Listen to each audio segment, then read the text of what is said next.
Back to our story on the border meetings between Colombia and Venezuela. We've got Natalia Margarita now on the line in Colombia for more on the recently concluded meeting about the crisis, of course, involving the border. Natalia, are you there? Hi there, Regan. Hi, Natalia. Well, we understand that Colombia and Venezuela have agreed to a few things, namely the reinstating of both countries' ambassadors, reopening of the borders, continued talks, as well as the launch of an investigation into crime at the border, among others. Now, with regards to the investigation, will this be a joint one? Who will lead it, and when does it officially begin? Well, we don't have those details yet, Regan. What it's true is that both presidents have agreed to start progressively normalizing the situation right there in the border. And in the diplomatic level, we can definitely speak about a normalization of diplomatic relations after both presidents have agreed to send back their ambassadors to post. And this decision to redeploy the ambassadors come after both ambassadors were recalled back in August. So in the diplomatic level, we definitely have an absolute normalization of the diplomatic relations.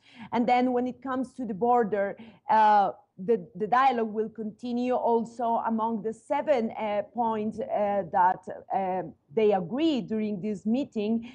It's also to gather the ministers in a meeting to discuss the sensitive issues that are affecting and that have been historically affecting the situation there in the border. This meeting between ministers of both countries is scheduled for tomorrow there in Caracas, Regan.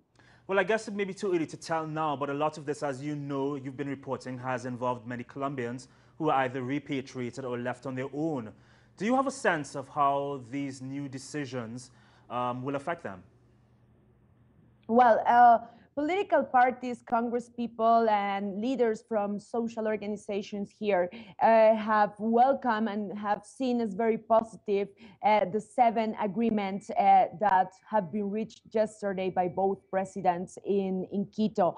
Nonetheless, the expectations are mainly in those ministerial meetings, this ministerial meeting from both countries that it's going to take place tomorrow in Caracas. Let's remember that yesterday they reached like a preliminary 6-7 point agreement, but still those sensitive issues to in fact move towards the normalization of the situation right there in the ground, in the border. Well, those issues still need to be addressed. But the reactions in general are very positive.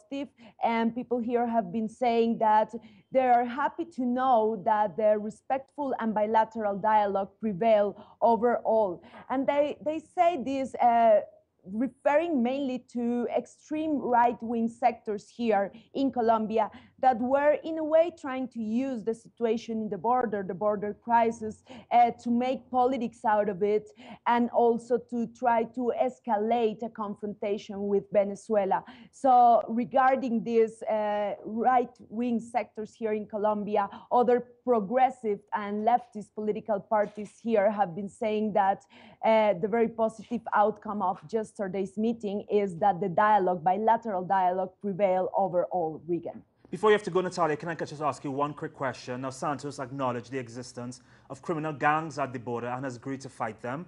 Did he specify how exactly he's going to do it? No, this was not specified at all, Regan.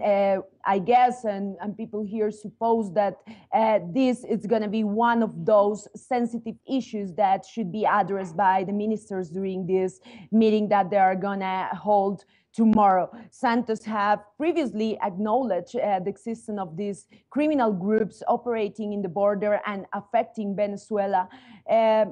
But he has also said on the other side that this is a matter of co-responsibility and that the way to tackle this criminal gangs activity right there in the border, it's working together hand by hand, both countries. So this is an issue that is expected to be addressed tomorrow in Caracas, I insist, with this ministerial meeting. Something that I forgot to say before, just very shortly, Regan, it's social movements here have also acknowledged the very very important role that Uruguay and Ecuador, both Tabaré Vázquez from Ecuador and Rafael Correa from Tabaré Vázquez from Uruguay, sorry, and Rafael Correa from Ecuador, the very important role they have played. And it's also part of this 7-point agreement that both countries, Uruguay and Ecuador, will continue to mediate in the further dialogues. And of course, it's a great step in the right direction. Thanks so much for your great reporting, Natalia. We'll touch base another time.